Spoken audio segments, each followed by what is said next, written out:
Kasus Roy Suryo soal hoaks 3 mikrofon Gibran makin terpojok.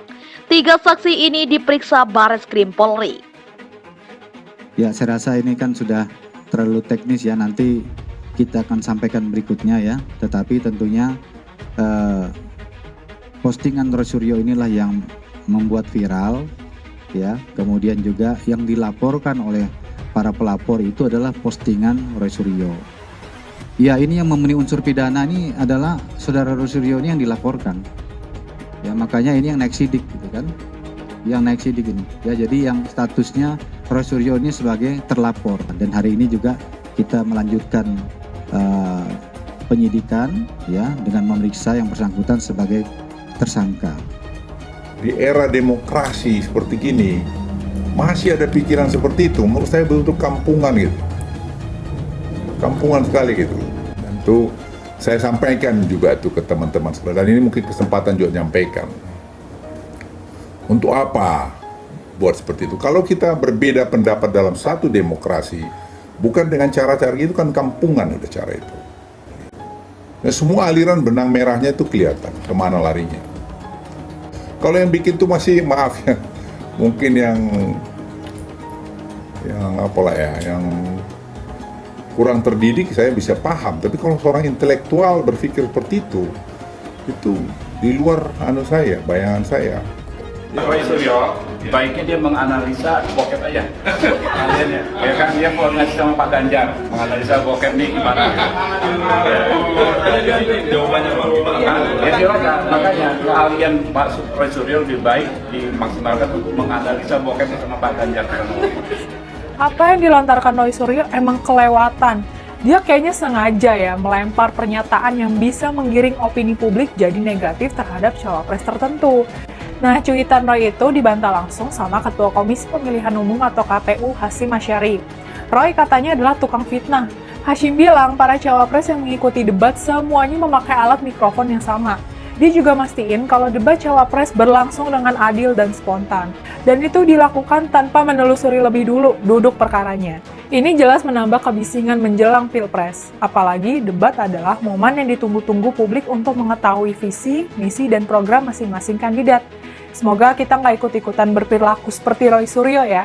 Yuk, Bareskrim Polri telah memeriksa sejumlah saksi ahli terkait kasus dugaan penyebaran berita hoaks oleh Roy Suryo. Roy Suryo menuding cawapres nomor urut 2 Gibran Rakabuming menggunakan mikrofon saat debat cawapres. Saksi ahli yang telah diminta keterangan itu yakni ahli bahasa, ahli hukum pidana, dan ahli IT.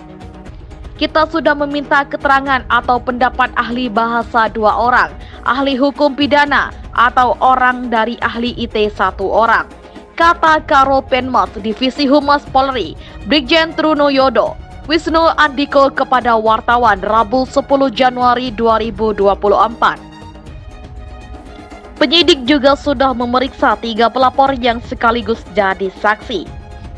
Pemeriksaan ketiganya guna untuk melakukan klarifikasi perihal kasus penyebaran berita hoaks dengan terlapor Roy Suryo.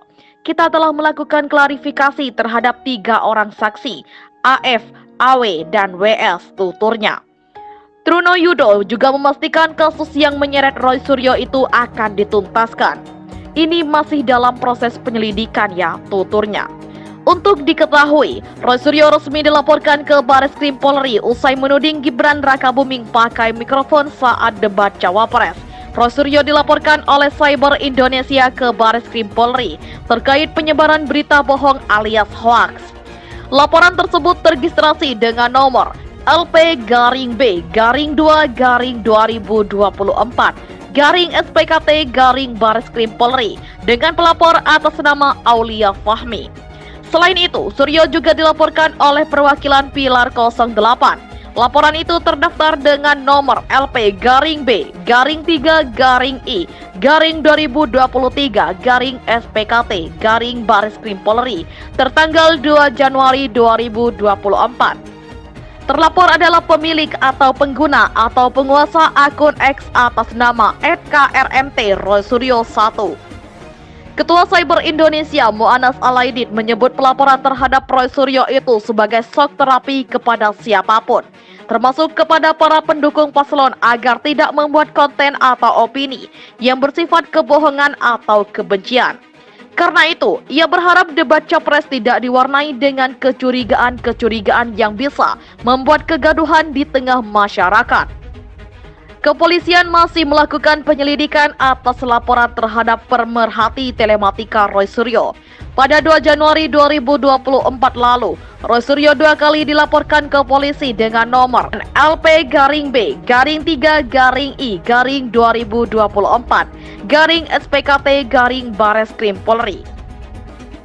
Terkait 2 laporan polisi terhadap Roy Suryo masih dalam proses penyelidikan. Saat ini di Tipit Cyber Bareskrim Polri masih melakukan penyelidikan terhadap kasus tersebut dengan melakukan klarifikasi terhadap 3 orang saksi, AF, AW, dan WS. Jelas Kepala Biro Penmas Divhumas Polri, Brigjen Truno Yudo Wisno Andiko di Mabes Polri Jakarta, Selasa 9 Januari 2024. Roy Suryo dilaporkan ke polisi buntut cuitannya di media sosial X dengan akun @KRMT_Roy_Suryo1 yang dianggap telah melanggar pidana. Selain melakukan klarifikasi terhadap 3 orang pelapor sebagai saksi, penyidik Bareskrim juga tengah meminta keterangan dari sejumlah saksi ahli. Laporan tersebut terregistrasi dengan nomor LP-B-2-2024-SPKT-Bareskrim Polri dengan pelapor atas nama Aulia Fahmi. Selain itu, Suryo juga dilaporkan oleh perwakilan Pilar 08.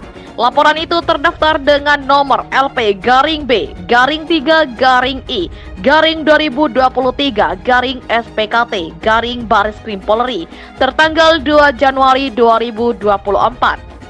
Terlapor adalah pemilik atau pengguna atau penguasa akun X atas nama @KRMT_Roy_Suryo1.